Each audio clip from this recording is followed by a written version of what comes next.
ආයි cheese cake එකක් හදමුද? එහෙනම් එන්නකෝ. මම ඉස්සෙල්ලම අපි චීස් කේක් එකේ පළවෙනි ලේයර් එක හදා ගන්නවා. ඒකට කුඩු කරගත්ත මාරි බිස්කට් ග්‍රෑම් 90ක් සහ බටර් ග්‍රෑම් 60ක් මම එකතු කරගන්නවා. ඉතින් මේ විදිහට බටර් ටික හොඳට දිය කරගන්න ඕනේ. ඊට පස්සේ අපි කුඩු කරගත්ත මාරි බිස්කට් වලට අපේ බටර් ටික එකතු කරලා හොඳට කලවම් කරන්න ඕනේ. ඉතින් මේ විදිහට හොඳට කවලම් කරගන්න.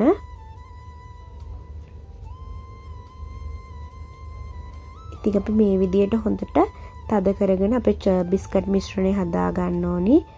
මේක අපි විනාඩි 15ක් ශීතකරණයේ නෝමල් කොටසේ තියන්න ඕන. ඊට පස්සේ අපි හදාගමු අපි චීස් ලේයර් එක. අපි බලමු අපිට මොනවද ඕනි කරන්න කියලා.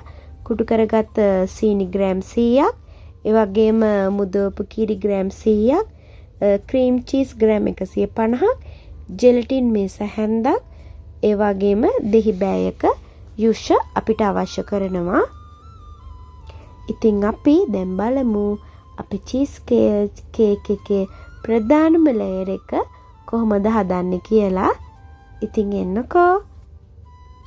දැන් අපි භාජනයකට අපේ චීස් ක්‍රීම් ටික එකතු කරගමු.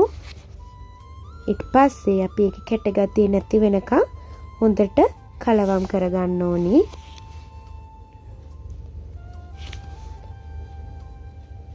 ඉතින් අපි ඒකටම අපේ මුදවපු කිරි ටික එකතු කරගන්නවා. අපේ මිශ්‍රණයේ ක්‍රීම් එකක් වෙනකන් හොඳට කවලම් කරගන්න ඕනි.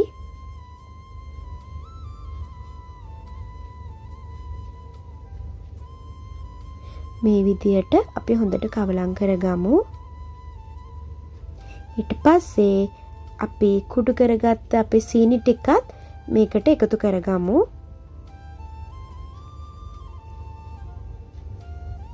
ඉතින් මේ විදියට අපි හොඳට ක්‍රීම් එකක් වෙනකන් අපි චීස් මිශ්‍රණය අපි හොඳට කලවම් කරගමු. ඊට පස්සේ අපිට ජෙලටින් ටික මිශ්‍ර කරගන්න අවශ්‍යයි.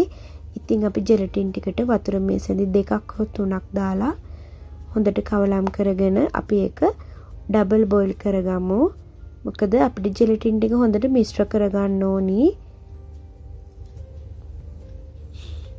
ඉතින් මේ විදියට අපි හොඳට ඩබල් බොයිල් කරගමු.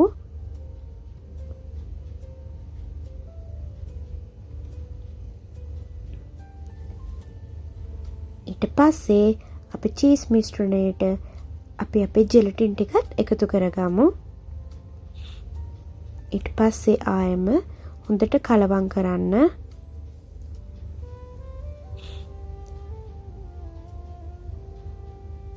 ඒ වගේම අපි දෙහි බෑයක ජුෂ ටිකත් අපි මේකට එකතු කරගමු. මේ විදියට හොඳට කලවම් කරගන්න. දැන් අපේ චීස් බටර් එකත් රෙඩි වෙලයි තියෙන්නේ. ඉතින් අපි කලින් සෙට් කරගත්ත බිස්කට් ලේයර් එක උඩට අපේ චීස් බටර් එක අපි එකතු කරගමු. මේ විදියට.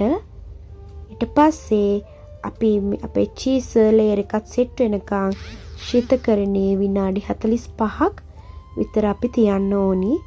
ඊට පස්සේ ඔයාලට විනාඩි 45කට පස්සේ ඔයාලට කැමරට ගන්න පුළුවන්.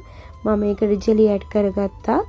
ඔයාලට ඕන නම් ජෙලි ඇඩ් කරගන්නත් පුළුවන්. කැමති පළතුරක් උනත් ඇඩ් කරගන්න පුළුවන්. ඉතින් හදලා බලන්නකෝ අපේ රසම රස චීස් කේක් එක. ඇත්තටම හරිම රසයි. Thank